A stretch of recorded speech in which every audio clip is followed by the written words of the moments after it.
What would happen if a star exploded near Earth?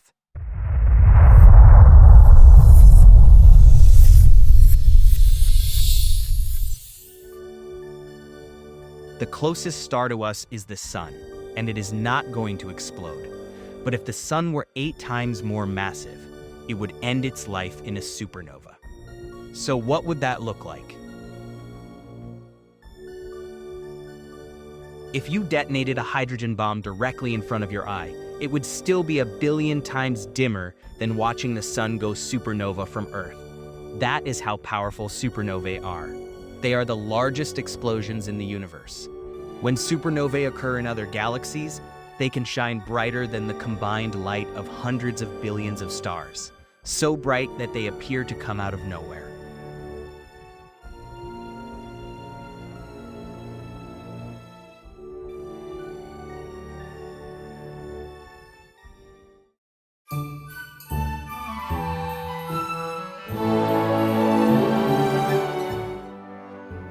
On October 8, 1604, astronomer Johannes Kepler looked into the night sky and saw a bright star he had never seen before. It outshone every other star and rivaled Jupiter in brightness. On moonless nights, it was even bright enough to cast shadows on the ground. Kepler recorded his observations in a book titled De Stella Nova, Latin for about a new star. He believed he was witnessing the birth of a star. In reality, he was observing a star's violent death. Over the next year and a half, the light slowly faded until it vanished, but the name remained.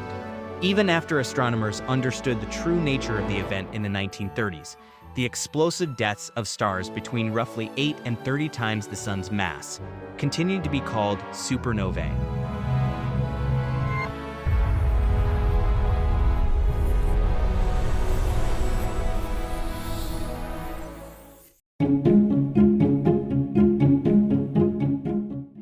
Most people imagine stars exploding suddenly, but for most of their lives, stars exist in a delicate balance. At their cores, lighter elements fuse into heavier ones, converting a small amount of mass into energy. That energy generates pressure, preventing the star from collapsing under its own gravity. Gravity pulls inward, but it is countered by the pressure from moving particles and photons released by fusion. In a very real sense, stars are supported by their own light. If fusion slows, temperature and pressure drop.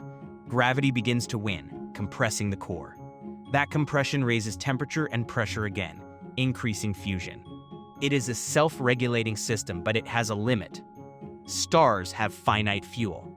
The Sun is about 5 billion years into its 10 billion year lifespan. Surprisingly, much larger stars live far shorter lives. A star 20 times the Sun's mass burns its fuel so quickly that it may survive only 10 million years. The more massive a star is, the hotter and brighter it burns, and the faster it dies.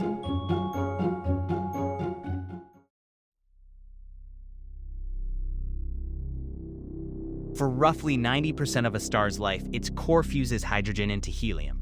When hydrogen runs out, fusion slows, gravity compresses the core, and temperatures rise to about 200 million degrees. Helium begins fusing into carbon, powering the star for about 1 million years. When helium is exhausted, the cycle repeats. Carbon fuses into neon for about 1,000 years. Neon fuses into oxygen for a few years. Oxygen fuses into silicon for months. At temperatures of 2.5 billion degrees, silicon fuses into nickel, which decays into iron. At the center of this massive star, an iron core forms, only a few thousand kilometers across. Iron is where fusion stops. Unlike earlier elements, fusing iron does not release energy, it consumes it. Iron is the most stable element. Both fusion and fission ultimately end there. As the iron core grows, fusion can no longer support the star. Gravity intensifies. When the core reaches about 1.4 times the Sun's mass, the Chandrasekhar limit, something extraordinary happens. Quantum mechanics takes over. Electrons are squeezed into their lowest energy states and are absorbed by protons, turning them into neutrons and releasing neutrinos.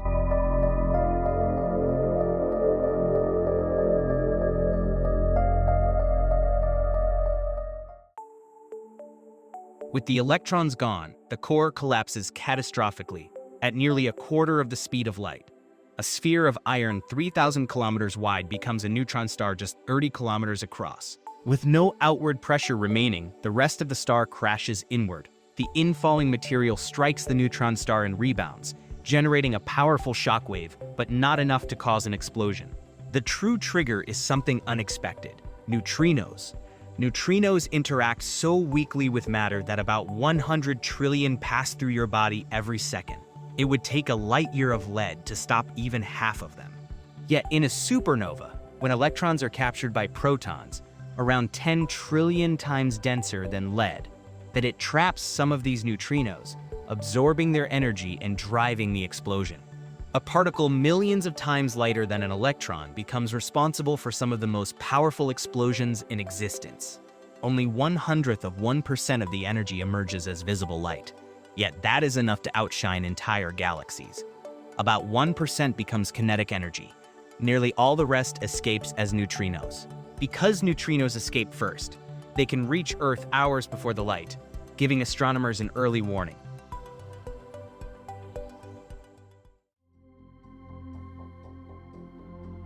Not all massive stars explode. Some collapse directly into black holes. There is also another kind of supernova. A white dwarf can steal mass from a nearby star until it reaches the Chandrasekhar limit, collapses, and explodes.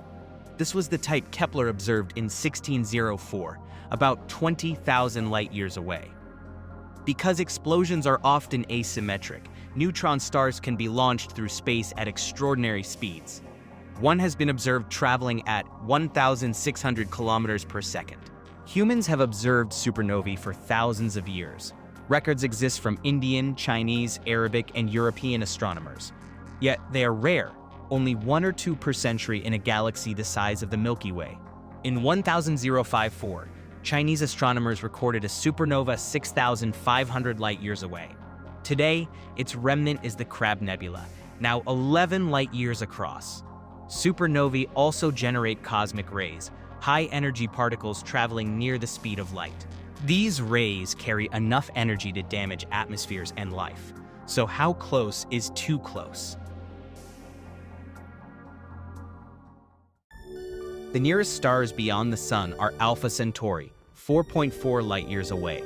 Stars drift, and on average, one passes within a light-year of Earth every 500,000 years. At that distance, the kinetic energy alone could strip Earth's atmosphere, and that is only part of the danger.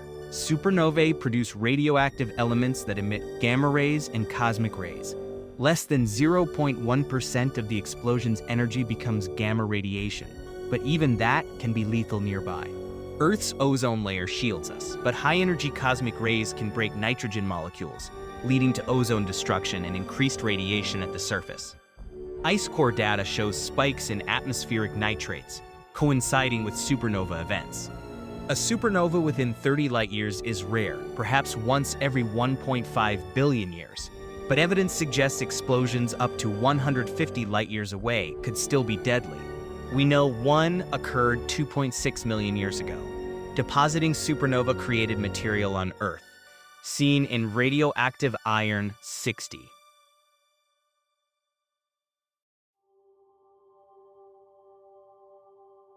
Iron 60 is extremely rare. It is not produced by the Sun and has a half-life of 2.6 million years. Any iron 60 from Earth's formation has long since decayed. Its presence in ocean sediments proves a nearby supernova occurred in Earth's recent past. That event may have contributed to a mass extinction at the Pliocene-Pleistocene boundary, wiping out a third of marine megafauna.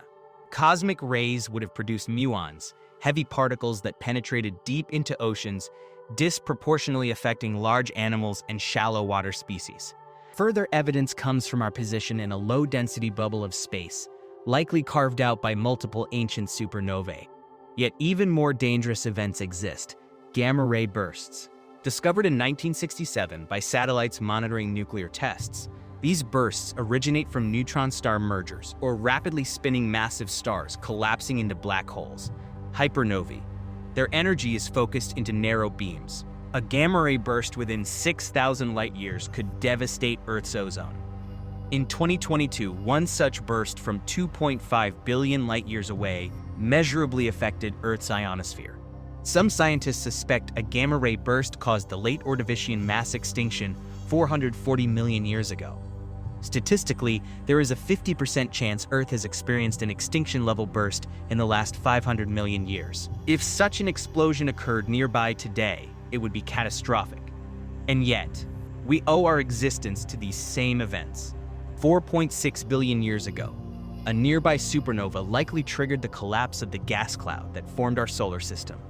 The sun, the Earth, and every atom in our bodies exist because stars exploded. Understanding supernovae required astrophysics, particle physics, computer science, and mathematics working together, and we are still learning how the universe destroys and creates the conditions for life.